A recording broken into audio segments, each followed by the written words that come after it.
سورہ بقرہ کی مختلف آیتوں کا خلاصہ پیش کیا گیا۔ آج کی جو آیت کریمہ ہے، اس آیت کریمہ کے نزول کے تعلق سے حضرت عبداللہ ابن عباس رئیس المفسرین رضی اللہ تعالی عنہما، جو حضور صلی اللہ علیہ وسلم کے چچا کے لڑکے اور ان کو ترجمان قرآن رئیس المفسرین بھی کہا جاتا ہے، اللہ تعالیٰ نے دعائے مصطفیٰ کی برکت سے ان کو قرآن کا غضب کا علم عطا فرمایا، غضب کا علم عطا فرمایا۔ ان کے بارے میں ایک روایت جو مجھے بڑی لذیذ اور بڑی پیاری لگتی ہے، بڑی حبیب لگتی ہے، کہ اگر یہ فرماتے ہیں میرے اونٹ کی لگام اگر گم ہو جائے، نکیل گم ہو جائے، تو میں ڈھونڈنے کے لیے ادھر ادھر نہیں جاتا، قرآن کھول کے قرآن میں تلاش کرتا ہوں۔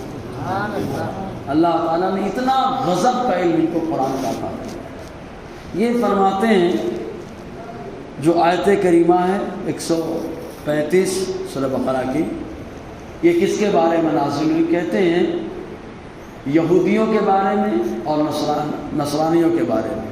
یہودی جو مدینے میں آباد تھے، نصرانی مدینے کے قریب نجران میں آباد تھے۔ یہودی یہ لوگ سب سے یہی کہتے تھے ہم لوگ حق پہ ہیں، ہمارا دین افضل ہے، ہماری کتاب تورات وہ افضل ہے، اور جو دین یہود پر رہے گا وہی آدمی سچا ہے۔ اور ان لوگوں نے یہ کہنا شروع کر دیا تھا حضور کے اعلان نبوت کے بعد اور ہجرت کے بعد، نہیں یہ دین یہود کو نہیں مانتے ہیں، لہٰذا یہ غلط دین لے کر کے آئے، معاذ اللہ۔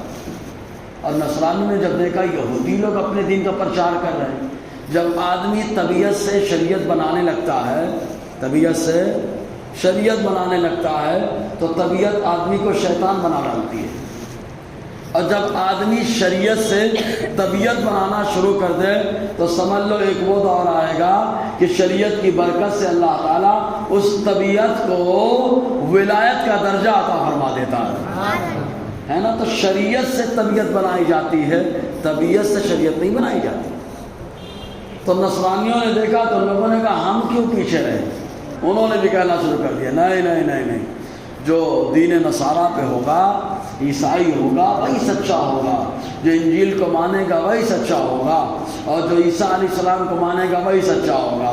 مصطفیٰ نے فرمایا میں تورات کو بھی مانتا، انجیل کو بھی مانتا، اور حضرت ابراہیم کو مانتا، موسیٰ اور عیسیٰ کو مانتا۔ اگر تم لوگ سچے ہو تو اوپر والوں کی بات کرو، کیا تم دین ابراہیم کو مانتے کہ نہیں مانتے؟ اگر تم دین ابراہیم کو دعویٰ کرتے ہو تو یہودیت دین ابراہیم نہیں ہے، نصرانیت دین ابراہیم نہیں ہے، دین ابراہیم وہی ہے جو اللہ کا پیغمبر مصطفیٰ جان رحمت لے کر کے آیا ہے۔ یعنی حضور نے بتایا جو میں لے کر کے آیا وہ دین ابراہیم ہے۔ کبھی کبھی اختلاف ہو جاتا ہے نا تو بولتے ہیں کہ ہم صحیح ہم صحیح ہم صحیح، چلتا رہتا ہے معاملہ، تو پھر آدمی کھسیا کے لیے کیا بولتا ہے، یار نہ یہ ان کی بات کرو نہ ان کی، اوپر والوں کی بات کرو۔ اوپر والے کیا کہتے ہیں؟ اوپر والوں سے جو ٹیلی کرے گا اپنے آپ کو وہ حق اور سچائی پر آ جائے گا۔ تو آقا علیہ السلام نے کیا کہا، ٹیلی کرو دین ابراہیم، جس کے پاس دین ابراہیم کی مماثلت موجود ہے، مشابہت موجود ہے، وہی حق پر ہوگا۔ اور مشابہت اور مماثلت اور دین ابراہیم لے کر کے جو آیا وہ میں ہوں، حضور نے بتایا۔ تو اللہ تعالیٰ ارشاد فرماتا ہے وقالوا، اور یہودیوں نے کہا، نصرانیوں نے کہا، کونو ہودن او نصارا تہتدو، ہو جاؤ یہودی یا نصرانی، ہدایت پا جاؤ۔ یہودیوں کو یہودی کیوں کہا جاتا ہے؟ اس کی دو وجہ بیان کی جاتی ہے۔ ایک وجہ ہادہ یہودوں کے معنی ہوتا ہے توبہ کرنا، لوٹنا۔ تو یہ لوگ کہتے تھے ہم نے بچڑے کی پوجا سے توبہ کی ہے، لوٹے ہیں، اور فخر محسوس کرتے تھے کہ ایسے لوٹے کہ اللہ تعالیٰ نے ہماری توبہ بھی قبول فرمائی، اور کوہ طور پر بلا کر ہمارے 70 لوگوں کو گواہ بنا کر حضرت موسیٰ علیہ السلام کو ہمارے توبہ کی نشانی بھی عطا فرمائی۔ تو یہ لوگ فخراً بیان کرتے تھے۔ اسی فخر کی وجہ سے ان لوگوں نے اپنے آپ کو یہود کہنا شروع کر دیا، توبہ کرنے والی قوم، توبہ کرنے والی قوم، یہود کہنے لگے۔ ایک وجہ۔ دوسری وجہ یہ بیان کی جاتی ہے حضرت یعقوب علیہ السلام کے 12 بیٹے تھے، حضرت یوسف علیہ السلام اور بنیامین کو ملا. تو یوسف علیہ السلام کو چھوڑ کر کے 11، تو ان 11 بیٹوں میں جو سب سے بڑے بیٹے ان کا نام یہودا تھا. یہودا کی طرف نسبت کرتے ہوئے یہودی اپنے آپ کو یہودی کہتے ہیں. یہودی مطلب یہودا والا، یہودی مطلب یہودا والا. تو وہ لوگ اپنے آپ کو یہودی اسی لیے کہتے ہیں کہ یہودا والے ہم لوگ. حضرت یعقوب علیہ السلام کے بڑے بیٹے سے اپنے آپ کو منسوب کرتے ہیں، اس لیے ان کو یہودی کہا جاتا ہے. اور نصارا، نصرانیوں نے کہا نصارا ہو جاؤ. اب نصرانیوں کو نصرانی کیوں کہا جاتا ہے؟ عیسائی کہا جاتا ہے عیسیٰ علیہ السلام کی وجہ سے. اور نصرانی کیوں کہا جاتا ہے؟ اس کی 2 وجہ ہیں. پہلی وجہ یہ ہے کہ حضرت عیسیٰ علیہ السلام نے ایک مرتبہ لوگوں میں اعلان کیا من انصاری الی اللہ، اللہ کی بارگاہ تک میرا معاون و مددگار کون ہے؟ پوچھا کون میری مدد کرے گا؟ ہے معاون و مددگار کوئی؟ حضرت عیسیٰ نے اعلان کر دیا. قرآن کہتا ہے قالت الحواریون نحن انصار اللہ. حواری جن کے لیے آسمان سے اللہ نے دسترخوان کو اتارا ہے. بہت سلو بولے یار. کہاں سے اتارا؟ آسمان سے دسترخوان اترا عیسیٰ علیہ السلام کی دعا کی برکت سے. وہ حواری، تو حواریوں نے کہا نحن انصار اللہ، ہم اللہ کے دین کے معاون و مددگار ہیں. تو جو لوگ اپنے آپ کو نصرانی کہتے ہیں وہ کہتے ہیں ہم انسونی کی اولاد میں سے ہیں، حواریوں کی اولاد میں سے ہیں. جیسے ایک سمجھانے کے لیے، ورنہ مصطفیٰ کے صحابی، یہ وہ صحابی ہے انبیاء مرسلین کے بعد اللہ نے سب سے افضل مقام ان کو عطا فرمایا ہے. یعنی حضور کے صحابیوں کو حضور کی بارگاہ سے جو مقام ملا ہے وہی حواریوں کو عیسیٰ علیہ السلام کی بارگاہ سے ملا. تو صحابی کی نسل سے ہونا بڑی بات ہے، صحابی سے اپنے آپ کو منسوب کرنا بڑی بات ہے. تو ویسے ہی وہ لوگ اپنے آپ کو حواریوں کی طرف منسوب کرتے تھے کہ ہم حواری کی اولاد سے ہیں، اس لیے ہم لوگ نصرانی ہیں، کیونکہ ان لوگوں نے کہا ہم مدد کرنے والے انصاری. دوسرا قول، حضرت عیسیٰ علیہ السلام کی والدہ حضرت مریم رضی اللہ تعالی عنہا، جب حضرت عیسیٰ علیہ السلام کے ولادت کا وقت قریب آیا تو آپ ایک جگہ تشریف لے گئی جس جگہ کو بیت الناصرہ کہا جاتا ہے. بیت الناصرہ، وہاں پر حضرت عیسیٰ علیہ السلام کی ولادت ہوئی. اسی وجہ سے وہ لوگ اپنے آپ کو نصرانی کہتے ہیں، یعنی بیت الناصرہ میں جس کی ولادت ہوئی ہے ہم اس کے ماننے والے ہیں. سمجھے نا؟ تو اس انداز میں کہتے ہیں. لیکن ان کو کیا معلوم، تو نسبتیں کچھ بھی کرتے رہو. اس امت کی تو شان خالی اتنی ہے کہ اس کو اللہ نے امت مصطفیٰ کہہ دیا تو فرما دیا اے قلم اگر اس امت کے بارے میں لکھنا ہے تو لکھ امت مظلمۃ وربها غفور. اس امت کے بارے میں اگر لکھنا ہے تو لکھ دے یہ امت گنہگار ہے، اس کا پروردگار غفار ہے. یہ اس امت کی شان ہے، یہ اس امت کی شان. پوری روایت تفسیر روح البیان میں بھی موجود ہے کہ اللہ تبارک و تعالیٰ نے جب قلم کو پیدا فرمایا، قلم کو پیدا فرمایا، رب فرماتا ہے اکتب یا قلم، اے قلم لکھ. تو قلم کہتا ہے ما اکتب، اے پروردگار میں کیا لکھوں؟ اللہ تعالیٰ فرماتا ہے اکتب القدر، تقدیر لکھ، تقدیر، سب کی تقدیر لکھ. اچھا لکھنے والا جانتا ہے کہ نہیں جانتا ہے؟ قلم جانتا ہے کس کی تقدیر کیا ہے؟ قلم سب کی تقدیریں لکھ رہا ہے، قلم جانتا ہے. جب قلم جان سکتا ہے تو مصطفیٰ کیوں نہیں جان سکتے؟ سمجھے نا؟ قلم نے کہا میں کیا لکھوں؟ میرا رب فرماتا ہے تم القدر، تقدیر لکھ. قلم نے لکھنا شروع کر دیا. سب کے بارے میں کامن بات رہی، نیکیاں کرے گا تو جنت ہے، برائیاں کرے گا تو جہنم. سب کی امت کے بارے میں آدم علیہ السلام کا شروع کیا، حضرت عیسیٰ علیہ السلام کی امت کے بارے میں لکھ رہا تھا. لکھتے لکھتے جب اس امت کی باری آئی تو قلم آگے بڑھا. رب نے فرمایا تعدب، توقف، اے قلم ٹھہر، ادب سیکھ، ابھی تک لکھا چلا، یہ میرے محبوب کی امت ہے. اس امت کے بارے میں اگر لکھنا ہے تو یہی لکھ دے کہ یہ امت گناہ گار ہے، اس کا پروردگار غفار ہے، بخشنے والا ہے. حالات اسی کو تو فرما رہے ہیں اللہ کیا جہنم اب بھی نہ سرد ہوگا، ارے رو رو کے مصطفیٰ نے دریا بہا دیے ہیں. تو یہ امت کو جو مقام ملا ہے وہ حضور صلی اللہ علیہ وسلم کی بات. اس امت کے لیے کافی. اس امت کی بہت ساری صفتیں اللہ نے اس امت کی پچھلی کتابوں میں جو ذکر کیا وہ یہ کہ یہ خوب عبادت کرنے والی امت ہے. بولو اللہ تعریف کر رہا ہے. عبادت کرنے والی ہے, خوب توبہ کرنے والی ہے, راتوں میں جاگنے والی ہے, خوب عبادت کرنے والی. عیسیٰ علیہ السلام نے خوبیوں کو موسیٰ علیہ السلام نے دیکھا تھا, تبھی تو کہا اے اللہ اس امت کا نبی مجھے بنا دے, اس امت کا نبی مجھے بنا دے.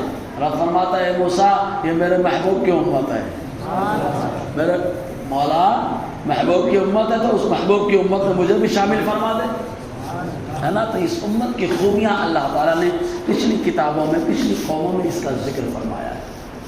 تو یہودیوں نے کہا کونوا ہوداً او نصارا تہتدوا, ہو جاؤ یہودی یا نصرانی تہتدوا, ہدایت پا جاؤ گے, راہ راست پہ آ جاؤ گے. دیکھو ہر آدمی اپنے اینگل سے سوچتا ہے. یہودیوں نے کیا کہا کہ اگر یہودی بنو گے تو حق پہ رہو گے, نصرانیوں نے کہا کہ نصرانی بنو گے تو حق پر رہو گے, ہے نا. ہر آدمی اپنے آپ کو حق بتا رہا ہے, لیکن حق وہی ہے جو مصطفیٰ کا طریقہ بتا رہا ہے, حضور کا انداز بتا رہا ہے. اللہ تعالیٰ فرماتا ہے قول محبوب کہو, ابھی کی بات مت کرو, ماضی میں چلو, پچھلے میں چلو. بل ملت ابراہیم حنیفا, محبوب ان سے کہو دین ابراہیم کے پیروکار ہو جائیں. حنیفا جو باطل سے بالکل کلیئر تھا, باطل سے بالکل صاف تھا, حنیفہ کلیئر تھا, دین ابراہیم کے پیروکار ہو جاؤ. دیکھو کامن بات آقا نے کی ہے. ابراہیم علیہ السلام کو تم بھی مانتے ہو, ابراہیم علیہ السلام کو نصرانی بھی مانتے ہیں, ابراہیم علیہ السلام کو یہودی بھی مانتے ہیں, ابراہیم علیہ السلام کو مصطفیٰ بھی مانتے ہیں. تو کہا ان کے طریقے پہ چل رہے ہو نا, تو آؤ میں ان کا طریقہ لے کر کے آیا. اگر ان کے انداز پہ ہو تو چلنا پڑے گا, سمجھے کہ نہیں آپ. اللہ تعالیٰ کا بے پناہ فضل و احسان ہے. دین ملا ہے تو دین حنیف, دین ملا ہے تو دین حنیف. اور دین حنیف میں 4 مسلک رائج ہیں, حنفی, شافعی, مالکی, حنبلی. اللہ تعالیٰ نے مسلک بھی دیا تو مسلک حنیف عطا فرمایا, سمجھ رہے ہیں نا, مسلک حنیف عطا فرمایا. اور یہ ایسا مسلک ہے کہ مجبوری میں سب کا سہارا بنا بیٹھا ہے, سمجھے, مجبوری میں سب کا سہارا بنا بیٹھا. آپ کہیں گے کیسے, تو ہم کہیں گے 2 کی بات کر رہا ہوں. امام شافعی رضی اللہ تعالیٰ عنہ کے ماننے والوں کا بھی سہارا ہے اور غیر مقلدوں کا بھی سہارا ایک مسئلے میں. وہ خود اقرار کرتے ہیں, بیانات موجود ہیں. کون سا مسئلہ؟ کہا جو عورت زیور پہنتی ہے تو اس کا مسئلہ کیا, کیا اس پہ زکوٰۃ ہے یا نہیں. تو غیر مقلد بھی اس پر, ان کے حدیث میں صراحتاً نہیں, صراحتاً نہیں, حالانکہ ہمارے یہاں ہے, ان کو صراحتاً نہیں ملی. تو امام اعظم نے فرمایا زیور چاہے استعمال ہو چاہے استعمال نہ ہو, اس پہ زکوٰۃ ہے. امام اعظم نے کہا جب غیر مقلد کو اندھیرا نظر آیا تو امام اعظم حنیفہ کا چراغ لے کر اس مسئلے میں روشنی حاصل کر رہا ہے, سمجھے نا. وہ بھی یہ مسئلہ مانتے ہیں کہ عورت اگر زیور پہنتی ہے تو اس زیور پہ زکوٰۃ ہے. کہا کہاں سے لے کر کے آ گئے, کہا امام اعظم حنیفہ کے مسلک کو مان لیا, سمجھے. یہاں پہ ان کے لیے شافعی مسلک میں آئی ہے. شافعی مسلک میں ایسا ہے کہ اگر عورت کو ذرا سا بدن ٹچ ہو گیا تو وضو فوراً ٹوٹ جاتا ہے. وضو کیا ہو جاتا ہے, ٹوٹ جاتا ہے. بہت ٹینشن ہے, ذرا سا بھی چھو گیا وضو دھام ٹوٹا. تو آپ عمرہ کرنے جا رہے ہیں, بھائی رمضان میں بہت گردی کر رہے جا کر کے, اللہ کرے اچھی نیت سے جائیں گے. اور اللہ تعالیٰ ہم سب کو بھی ہر سال رمضان میں عمرے کی سعادت عطا فرمائے. تو عمرہ کرنے گردی خوب ہے, محترمہ بھی ہے ساتھ میں, حج کرنے گئے محترمہ بھی ہے ساتھ میں. حاجی صاحب نے ہاتھ پکڑ لیا عورت کا اور بولے ساتھ میں طواف کریں گے. تو طواف کے لیے تو وضو ضروری ہے. شافعی مسلک میں جیسے ٹچ وضو گیا, سمجھ آیا. عورت کو ٹچ کیا, محترمہ ضعیفہ ہیں اور یہ محترم بھی ضعیف ہے, کہا سہارا بن جائیں.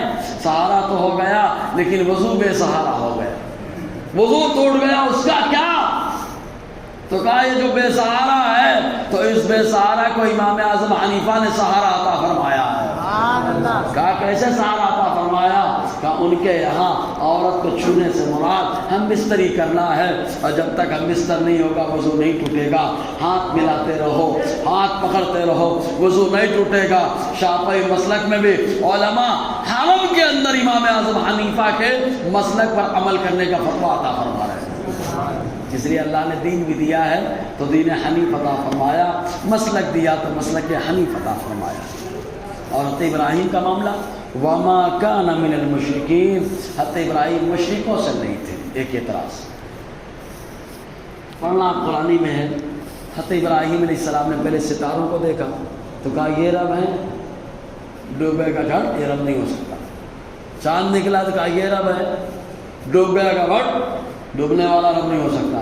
سورج نکلا کہا ہاں یہ ہو سکتا ہے، یہ بڑا ہے، اور جیسے ہی ڈوبا تو میں ڈوبنے والے کو پسند نہیں کرتا۔ اب اعتراض ہے، اللہ تعالیٰ فرماتا ہے وہ شرک نہیں تھے ابراہیم علیہ السلام، تو پھر کیسے کہا یہ میرا رب ہے، یہ میرا رب ہے، یہ میرا رب ہے؟ اگر کسی آدمی نے سورج کو بھول کر کے بھی کہہ دیا یہ میرا رب ہے تو لفڑے میں آیا، سمجھ آئے نا؟ یہ میرا معبود ہے۔ کسی نے چاند کو کہہ دیا یہ میرا معبود ہے، یہ لائق عبادت ہے، تو شرک کر رہا ہے۔ حضرت ابراہیم علیہ السلام نے بھی کہا یہ معبود ہے میرا، یہ معبود ہے، یہ رب ہے، یہ رب ہے، آدھا ربی ہذا۔ کیا جواب؟ جواب اس کا یہ ہے، ابراہیم علیہ السلام ان لوگوں کو تعلیم دے رہے تھے، ارشاد فرماتے ہذا ربی، یہ رب ہے۔ ہم لوگ مذاق اڑاتے نا کسی کا، یہ وہی ہے، یہ وہی ہے، یہ وہی ہے، اس کی بڑی باتیں کر رہے تھے، یہ وہی ہے، یہ وہی، تو مذاق اڑاتے نا، تو مذاق کے انداز میں کہتے۔ تو حضرت ابراہیم ان کا مذاق اڑا رہے ہیں، ستاروں کو دیکھ کے کہا یہ رب ہے، یہ رب ہے، الگ الگ بکھرے پڑے ہیں، یہ رب ہے۔ چاند آیا کہا یہ رب ہے، ڈوب گیا کہا ڈوبنے والا رب ہو ہی نہیں سکتا۔ سورج آئے گا یہ رب ہے۔ تو حضرت ابراہیم علیہ السلام نے مذاقاً کہا، اس کو بولتے ہیں سوال کے طور پہ کہا کہ یہ رب ہے، سوال کیا، ان کا مذاق اڑایا۔ ورنہ حضرت ابراہیم علیہ السلام ایسا ایمان کہ آگ میں جائیں تو اللہ گلزار بنا رہا ہے نا، تو اللہ تعالیٰ فرماتا ہے وہ مشرک نہیں، وہ مشرک نہیں۔ اچھا ایک چیز اور، حضرت ابراہیم علیہ السلام کو اللہ تبارک و تعالیٰ نے یہ شرف عطا فرمایا کہ حقانیت کی نشانی حضرت ابراہیم علیہ السلام۔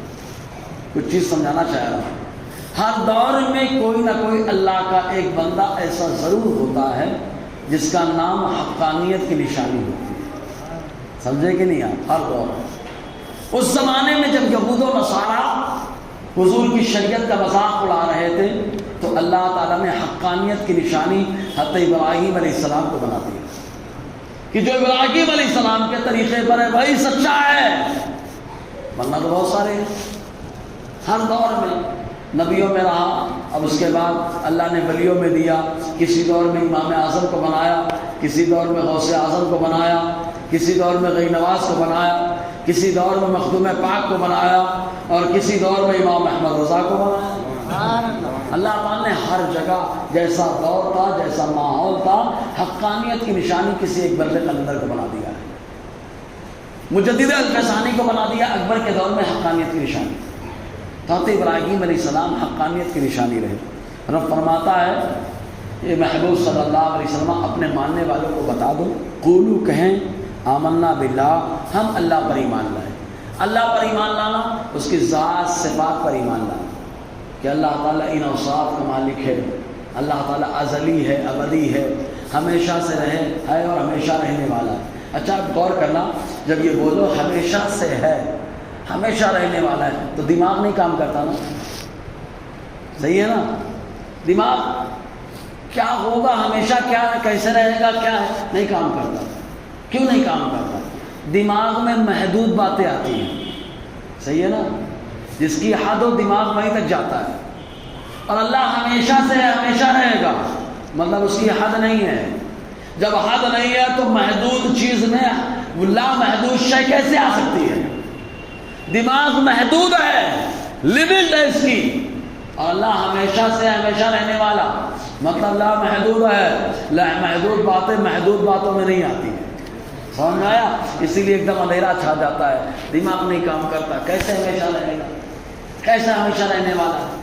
تو کہا عقل تو نہیں سوچتی ہے جہاں تک اس کی طاقت ہوتی ہے، اور اس کی طاقت حد ہے اس کی، اور اللہ تعالیٰ کی ذات کی کوئی حد نہیں ہے، وہ لا محدود ہے، ہمیشہ سے ہے اور ہمیشہ رہنے والا ہے۔ تو اللہ کی ذات پر ایمان لانا، اللہ تعالیٰ کے اوصاف پر ایمان لانا، اللہ تعالیٰ کے اوصاف، ایک مثال دیکھیں، اللہ تعالیٰ کے اوصاف کو دیکھنا ہے تو اس کی مخلوق کو دیکھا جائے۔ اللہ تعالیٰ خالق ہے، پیدا کرنے والا ہے، زمین سے پودوں کو پیدا کر رہا ہے، آسمان سے پانی کو پیدا کر رہا ہے، صحیح ہے، ماں باپ سے بچوں کو، اناج سے درخت سے اناج کو، پھل کو، الگ الگ چیزوں کو پیدا کر رہا ہے۔ تو اللہ تعالیٰ خالق ہے، یہ جاننا ہے تو کیسے جاننا پڑے گا؟ کہ اللہ تعالیٰ کی مخلوق کو دیکھو، مخلوق اگر پیدا ہو رہی ہے تو سمجھ لیجیے اللہ پیدا کرنے والا ہے۔ مخلوق کو رزق مل رہا ہے، بولے کچھ نہیں ہے، چھوٹی ہے، دبی ہے، اللہ تعالیٰ نے وہاں بھی روزی پہنچا دیا۔ چھپکلی ہے، مکھی بیٹھ گئی، اللہ نے وہاں بھی روزی پہنچا دیا۔ آدمی گھر میں ہے، روزہ افطاری کرنے کے ٹائم پہ دعائیں کر رہا ہے، اللہ نے وہاں بھی روزی پہنچا دیا۔ کہا رزاق ہے اللہ، کیسے جانا جائے؟ کہا اس کی مخلوق کو دیکھو، اگر مخلوق کو روزی مل رہی ہے تو سمجھ جائیے کہ اللہ رزاق ہے۔ اور سلو بولتے یار آپ لوگ، منڈی ہلانے سے مزہ کم آتا ہے، زبان ہلانے سے سبحان اللہ بولا جاتا ہے، ٹھیک ہے؟ منڈی ہلانا ہے تو لڑائی کرنے میں ہلانا، جب اہلیہ سے بحث ہونا تو منڈی ہلا جانا، جھگڑا ختم ہو جائے، ٹھیک ہے؟ جھگڑا ختم ہو جائے، ٹرائی کر لینا، وہاں زبان من کھلانا، ٹھیک ہے؟ اللہ غفار ہے، روزے کا ماحول، اتنی نیکیاں، اتنی رحمتیں، شیطان بند، جنت کا دروازہ کھلا، آسمان کے دروازے کھول دیے، رحمت ہی رحمت، رحمت ہی رحمت، 1 کروڑ 70 فرض، 1 کروڑ 70 نفل کرو، فرض کیوں، اتنی نعمتیں اللہ نے دے دی، پھر بھی بندہ گناہ کر رہا ہے، اور گناہ کے باوجود اس کے عیب کھل نہیں رہے، چھپے کے چھپے ہیں۔ کہا کیوں چھپے ہیں؟ کہا مولا گناہوں کو چھپانے والا ستار ہے، گناہ کو چھپانے والا ستار ہے۔ کہا حضرت گناہ تو چھپا دیے، میں گنہگار ہے، اللہ ہمارے گناہوں کو بخش دے۔ ہر کوئی بخشش کی دعائیں مانگ رہا ہے، اور اللہ نے رمضان میں تو ایک عشرہ ہی فکس کر دیا ہے، بخشش کا عشرہ، بلکہ روزانہ اللہ تعالیٰ 70 لاکھ لوگوں کی بخشش و مغفرت فرماتا ہے، روزانہ بخشش و مغفرت فرماتا ہے۔ تو کہا اللہ غفار اور غفور ہے، کیسے جانے؟ کہا بندوں کو بخشا جا رہا ہے، جان لو کہ میرا پروردگار غفار ہے۔ تو مخلوق کو دیکھیں گے تو اللہ تعالیٰ کے اوصاف بہت جلدی دماغ میں بیٹھیں گے، سمجھ رہے کہ نہیں آپ؟ جی، تو اللہ پر ایمان لانا، بول دو ہم اللہ پر ایمان لائیں۔ اچھا، زبان سے بہت لوگ ایمان لاتے ہیں، آج زبان سے مسلمان بہت ڈھیر ملیں گے، دل سے مسلمان کتنے ہیں؟ اور دل سے جو مسلمان ہوتا ہے وہ مار بھی کھاتا ہے ایمان کے لیے تو مزہ پاتا ہے، مزہ پاتا ہے۔ کیوں؟ کیونکہ اندر بھی ایمان ہے، باہر بھی ایمان ہے۔ مارنے والے کا مقابلہ جسم سے نہیں ہو رہا، خالی ڈھانچہ ہو تو درد ہوتا ہے، اور اگر ڈھانچے میں ایمان ہو تو مارو تو ایمان سے مقابلہ ہوتا ہے، درد وہیں پہ ختم ہو جاتا ہے۔ اسی لیے ایمان جس کے رگ و پے میں ہوتا ہے اس کو شہادت میں لذت نظر آتی ہے، مزہ نظر آتا ہے۔ تو یہ اللہ پر ایمان لائے، وما انزل الینا، اور اس پر ایمان لائے جو اللہ ہماری طرف اتارا گیا، قرآن پہ ایمان ہے، مصطفیٰ کی احادیث پر ایمان ہے، جو بھی مصطفیٰ نے احکام دیا سب پر ایمان ہے۔ وما انزل الی ابراہیم و اسماعیل و اسحاق و یعقوب، اور اس پہ ایمان لائے جو ابراہیم کی طرف اتارا گیا، اسماعیل، اسحاق، یعقوب کی طرف، والاسباط، اور یعقوب کی اولاد کی طرف اتارا گیا، سب پر ایمان لائے۔ یہ واحد مسلمان جماعت ہے جو جماعت سارے نبیوں کو مانتی ہے، سارے نبیوں کو مانتی ہے، ورنہ عیسائیوں نے، بہت سارے عیسائیوں نے حضور کا انکار کر دیا، آخری نبی نہ مانے۔ بہت سارے یہودی آئے، انہوں نے حضرت عیسیٰ علیہ السلام کا انکار کر دیا، اور جن کو اقرار ہو گیا وہ آج بھی کلمہ پڑھ کے مشرف اسلام ہو رہے ہیں، آج بھی کلمہ پڑھ رہے ہیں۔ یہ واحد قوم ہے، قوم مسلم۔ جو سارے نبیوں کو مانتی ہے، نبوت میں سارے نبی برابر ہوتے ہیں، اور نبوت اصلی ہوتی ہے، ذلی ولی نہیں، اصلی ہوتی ہے۔ جو نبی ہوتے ہیں وہ اصلی نبی ہوتے ہیں، سمجھ میں آیا؟ نبوت کے اعتبار سے سارے نبی برابر ہیں، لیکن اوصاف میں اللہ نے کسی کو کلیم بنایا، کسی کو خلیل بنایا، اور کسی کو اپنا حبیب اور پیارا بنایا، ہے نا؟ اوصاف میں فرق ہے۔ نبوت کے معاملے میں سب برابر ہیں، اوصاف میں فرق ہو جاتا ہے۔ وما اوتی موسیٰ و عیسیٰ، اور اس پر ایمان لائے جو موسیٰ علیہ السلام، عیسیٰ علیہ السلام کو دیا گیا۔ وما اوتی النبیون من ربہم، اور جو ان کے بعد نبی آئے ان کے رب کی طرف سے جو ان کو دیا گیا، ہم سب پہ ایمان لائے۔ یہ ایمان والے بول رہے ہیں، لا نفرق بین احد منہم، ہم کسی نبی میں کوئی فرق نہیں کرتے۔ وصف نبوت میں سارے نبی برابر ہیں، سارے نبی وصف نبوت میں برابر ہیں، لیکن اور دوسری خوبیوں میں اللہ تعالیٰ نے کسی کو اعلیٰ بنایا اور کسی کو اور اعلیٰ بنایا ہے نا؟ تیسرے پارے میں تلک الرسل فضلنا بعضهم علی بعض، یہ پیغمبر ہیں، ان میں سے ہم نے بعض کو بعض پر فضیلت دی ہے۔ کس میں؟ کہا دوسری خوبیوں میں، وصف رسالت و نبوت میں سب برابر ہیں۔ سمجھ میں آیا؟ ونحن له مسلمون، اور ہم ان سب پر ایمان رکھنے والے ہیں۔ انشاءاللہ اور آگے گفتگو رہے گی۔ اللہ تبارک و تعالی ہم سب کو فیضان قرآن برکات